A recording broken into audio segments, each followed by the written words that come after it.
नमो भूतनाथं नमो देवदेवं नमः कालकालं नमो दिव्यतेजं नमः कामभस्मं नमः शान्तशीलं भजे पार्वतीवल्लभं नीलकण्ठम्। हर हर महादेव। ओम गौरीशंकराय नमः। भक्तगण, आज ज्येष्ठ मास सोमवार सावित्री अमावास्या। आज सावित्री अमावास्या सोमवार पड़ुथिबारु आज अत्यंत शुभयोग सृष्टि होछि। तेणु महादेव एवं पार्वती को आज पूजा करी तांकर मंत्र जप कले साधक को सुख समृद्धि आयु जस धन प्राप्ति होता है।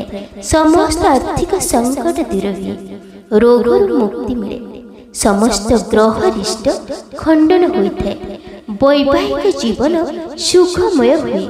आज महादेव एवं पार्वती मां को पूजा कले सौभाग्य प्राप्ति हुए। महिला माने जो माने व्रत रखिछन्ति एही मंत्र श्रवण किंबा जप कले स्वामी दीर्घायु होइथान्ति एवं आर्थिक क्षेत्र में मध्य उन्नति होइथे। समस्त मनोवांछा पूर्ण होइथे। महादेव और मां पार्वती पाखरे मोर प्रार्थना आपणकर समस्त इच्छा पूर्ण करंतु, जहाँ आपनक पई भल होइथिबो समस्त दुख दूर करंतु। सनातन धर्म सहित जोड़ी हुई रहिबा लिसा महांती मोटिवेशनल लाइफ चैनल को सब्सक्राइब करी वीडियो को गोटे लाइक कर दिंतु एवं कमेंट रे ओम गौरी शंकराय नमः ओम पार्वती पतये नमः निश्चय लिखंतु। ओम उमा महेश्वराभ्यां नमः ओम गौरी शंकराय नमः ओम गौरीपति महादेवाय मम इच्छितवर प्राप्त्यर्थं पार्वतीपतये नमः। ओम उमा महेश्वराभ्यां नमः ओम गौरी शंकराय नमः ओम गौरीपति महादेवाय मम इच्छितवर प्राप्त्यर्थं पार्वतीपतये नमः। ओम उमा महेश्वराभ्यां नमः ओम गौरी शंकराय नमः ओम गौरीपति महादेवाय मम इच्छितवर प्राप्त्यर्थं पार्वतीपतये नमः। ओम उमा महेश्वराभ्यां नमः ओम गौरी शंकराय नमः ओम गौरीपति महादेवाय मम इच्छितवर प्राप्त्यर्थं पार्वतीपतये नमः। ओम उमा महेश्वराभ्यां नमः ओम गौरी शंकराय नमः ओम गौरीपति महादेवाय मम इच्छितवर प्राप्त्यर्थं पार्वतीपतये नमः। ओम उमा महेश्वराभ्यां नमः ओम गौरी शंकराय नमः ओम गौरीपति महादेवाय मम इच्छितवर प्राप्त्यर्थं पार्वतीपतये नमः। ओम उमा महेश्वराभ्यां नमः ओम गौरी शंकराय नमः ओम गौरीपति महादेवाय मम इच्छितवर प्राप्त्यर्थं पार्वतीपतये नमः। ओम उमा महेश्वराभ्यां नमः ओम गौरी शंकराय नमः ओम गौरीपति महादेवाय मम इच्छितवर प्राप्त्यर्थं पार्वतीपतये नमः। ओम उमा महेश्वराभ्यां नमः। ओम गौरी गौरीशङ्कराय नमः। ॐ गौरीपति महादेवाय मम इच्छितवरप्राप्त्यर्थं पार्वतीपतये नमः। ॐ उमामहेश्वराभ्यां नमः। ॐ गौरीशङ्कराय नमः। ॐ गौरीपति महादेवाय मम इच्छितवरप्राप्त्यर्थं पार्वतीपतये नमः। ॐ उमामहेश्वराभ्यां नमः। ॐ गौरीशङ्कराय नमः।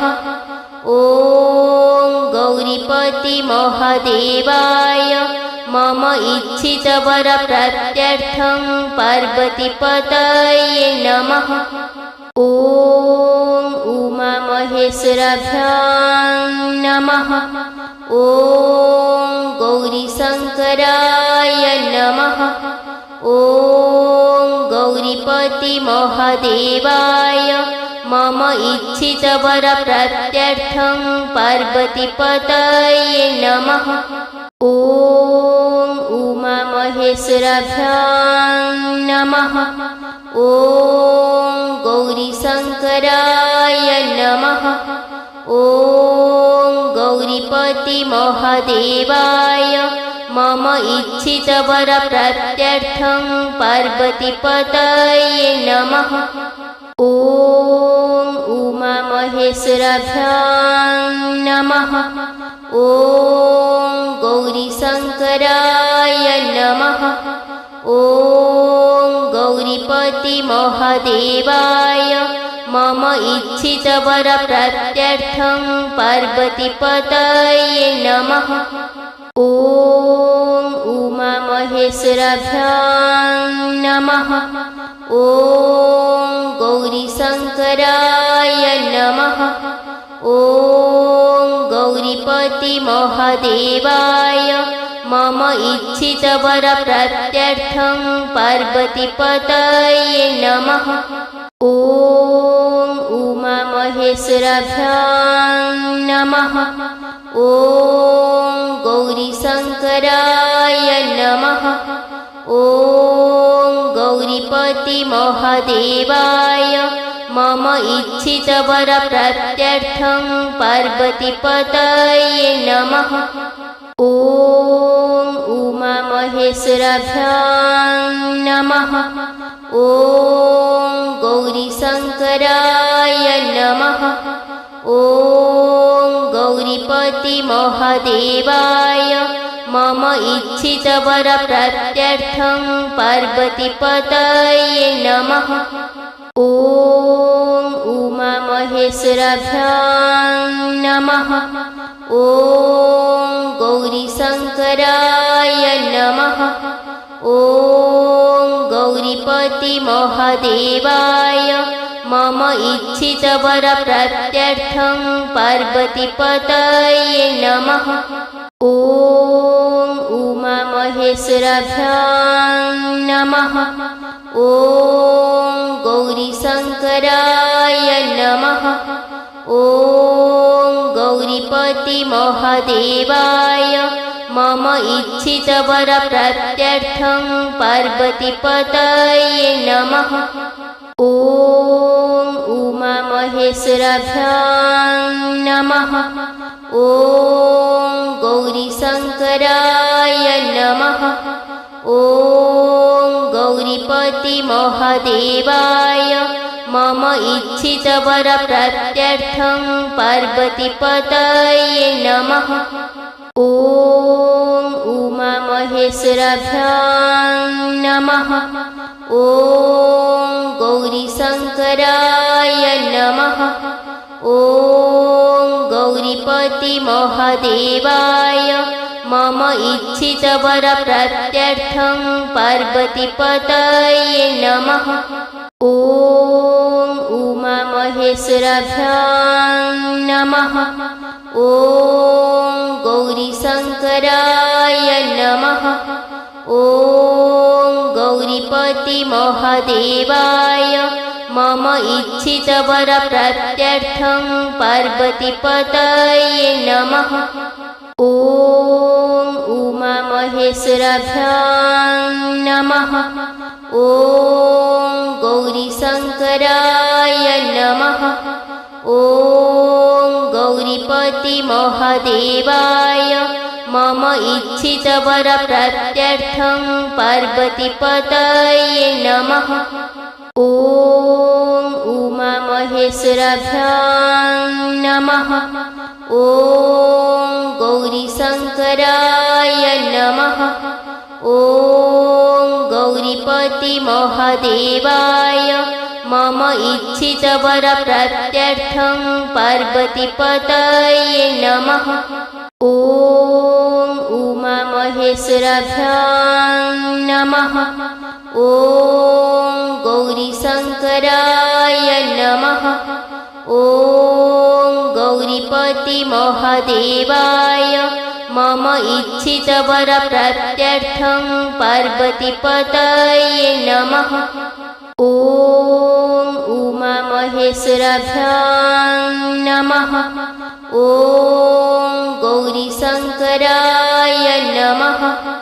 ॐ गौरीपतिमहादेवाय मम इच्छितवरप्राप्त्यर्थं पार्वतीपतये नमः। ॐ उमामहेश्वराभ्यां नमः। ॐ गौरीशङ्कराय नमः। ॐ गौरीपतिमहादेवाय मम इच्छितवरप्राप्त्यर्थं पार्वतीपतये नमः। ॐ उमामहेश्वराभ्यां नमः। ॐ गौरीशङ्कराय नमः। ॐ गौरीपतिमहादेवाय मम इच्छितवरप्राप्त्यर्थं पार्वतीपतये नमः।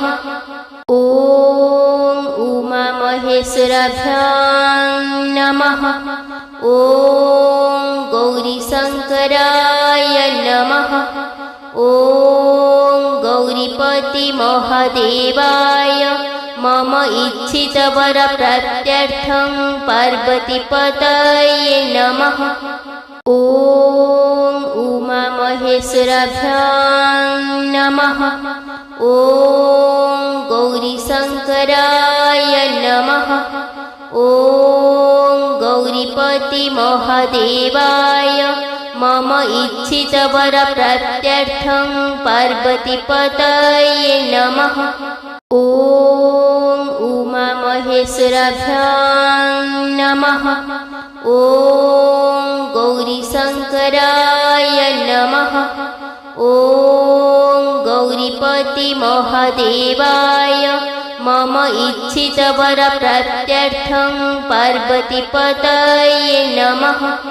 ॐ उमामहेश्वराभ्यां नमः। ॐ गौरीशङ्कराय नमः। ॐ गौरीपतिमहादेवाय मम इच्छितवरप्राप्त्यर्थं पार्वतीपतये नमः। ॐ उमामहेश्वराभ्यां नमः। ॐ गौरीशङ्कराय नमः।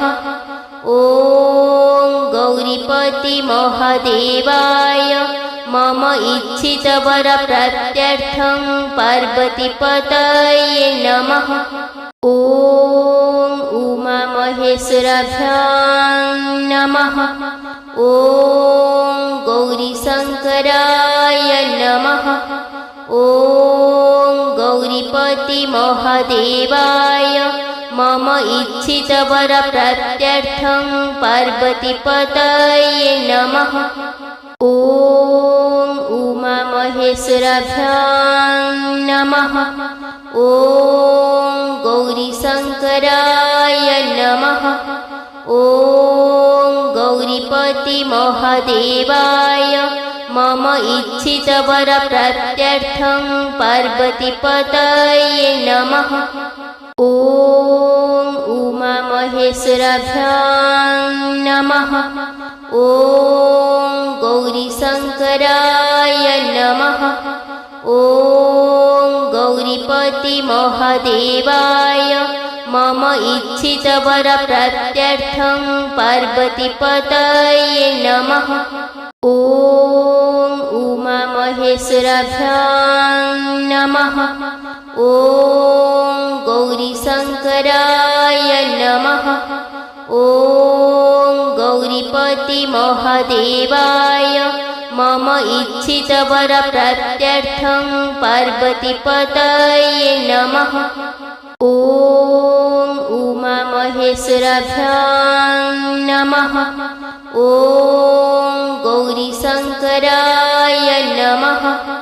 ॐ गौरीपतिमहादेवाय मम इच्छितवरप्राप्त्यर्थं पार्वतीपतये नमः। ॐ उमामहेश्वराभ्यां नमः।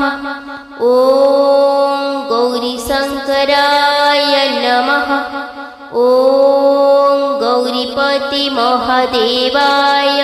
मम इच्छितवरप्राप्त्यर्थं पार्वतीपतये नमः। ॐ उमामहेश्वराभ्यां नमः। ॐ गौरीशङ्कराय नमः। ॐ गौरीपतिमहादेवाय मम इच्छितवरप्राप्त्यर्थं पार्वतीपतये नमः।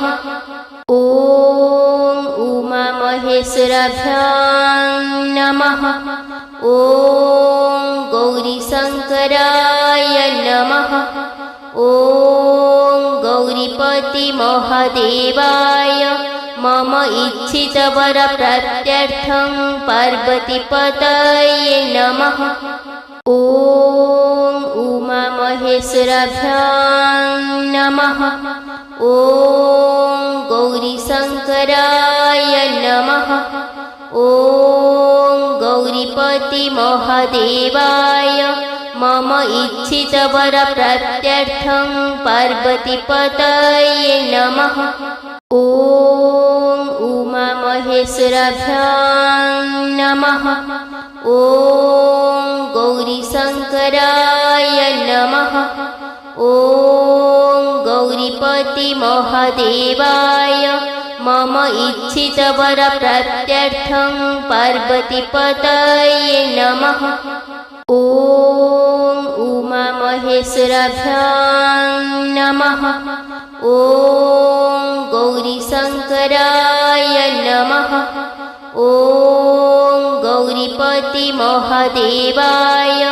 मम इच्छितवरप्राप्त्यर्थं पार्वतीपतये नमः। ॐ उमामहेश्वराभ्यां नमः। ॐ गौरीशङ्कराय नमः। ॐ गौरीपतिमहादेवाय मम इच्छितवरप्राप्त्यर्थं पार्वतीपतये नमः। ॐ उमामहेश्वराभ्यां नमः। ॐ गौरीशङ्कराय नमः। ॐ गौरीपतिमहादेवाय मम इच्छितवरप्राप्त्यर्थं पार्वतीपतये नमः। ॐ उमामहेश्वराभ्यां नमः। ॐ गौरीशङ्कराय नमः। ॐ गौरीपतिमहादेवाय मम इच्छितवरप्राप्त्यर्थं पार्वतीपतये नमः। ॐ उमामहेश्वराभ्यां नमः। ॐ गौरीशङ्कराय नमः। ॐ गौरीपतिमहादेवाय मम इच्छितवरप्राप्त्यर्थं पार्वतीपतये नमः। ॐ उमामहेश्वराभ्यां नमः। ॐ गौरीशङ्कराय नमः। ॐ महादेवाय मम इच्छितवरप्राप्त्यर्थं पार्वतीपतये नमः। ॐ उमामहेश्वराभ्यां नमः। ॐ गौरीशङ्कराय नमः। ॐ गौरीपतिमहादेवाय मम इच्छितवरप्राप्त्यर्थं पार्वतीपतये नमः। ॐ उमामहेश्वराभ्यां नमः। ॐ गौरीशङ्कराय नमः। ॐ गौरीपतिमहादेवाय मम इच्छितवरप्राप्त्यर्थं पार्वतीपतये नमः। ॐ उमामहेश्वराभ्यां नमः। ॐ गौरीशङ्कराय नमः। ॐ गौरीपतिमहादेवाय मम इच्छितवरप्राप्त्यर्थं पार्वतीपतये नमः। ॐ उमामहेश्वराभ्यां नमः। ॐ गौरीशङ्कराय नमः। ॐ गौरीपतिमहादेवाय मम इच्छितवरप्राप्त्यर्थं पार्वतीपतये नमः। ॐ उमामहेश्वराभ्यां नमः। ॐ गौरीशङ्कराय नमः। ॐ गौरीपतिमहादेवाय मम इच्छितवरप्राप्त्यर्थं पार्वतीपतये नमः। ॐ उमामहेश्वराभ्यां नमः। ॐ गौरीशङ्कराय नमः। ॐ गौरीपतिमहादेवाय मम इच्छितवरप्राप्त्यर्थं पार्वतीपतये नमः। ॐ उमामहेश्वराभ्यां नमः। ॐ गौरीशङ्कराय नमः। ॐ गौरीपतिमहादेवाय मम इच्छितवरप्राप्त्यर्थं पार्वतीपतये नमः। ॐ उमामहेश्वराभ्यां नमः। ॐ गौरीशङ्कराय नमः।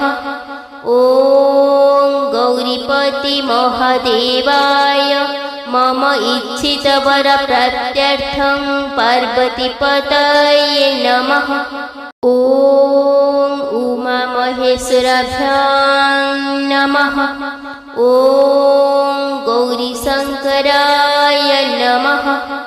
ॐ गौरीपतिमहादेवाय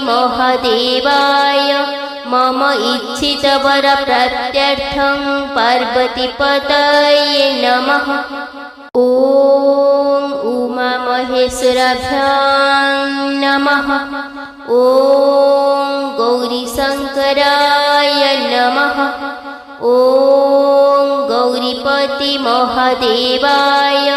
मम इच्छितवरप्राप्त्यर्थं पार्वतीपतये नमः। ॐ उमामहेश्वराभ्यां नमः। ॐ गौरीशङ्कराय नमः। ॐ गौरीपतिमहादेवाय मम इच्छितवरप्राप्त्यर्थं पार्वतीपतये नमः। ॐ उमामहेश्वराभ्यां नमः। ॐ गौरीशङ्कराय नमः।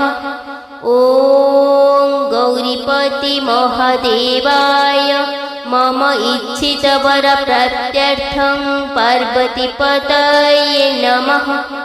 ॐ उमामहेश्वराभ्यां नमः।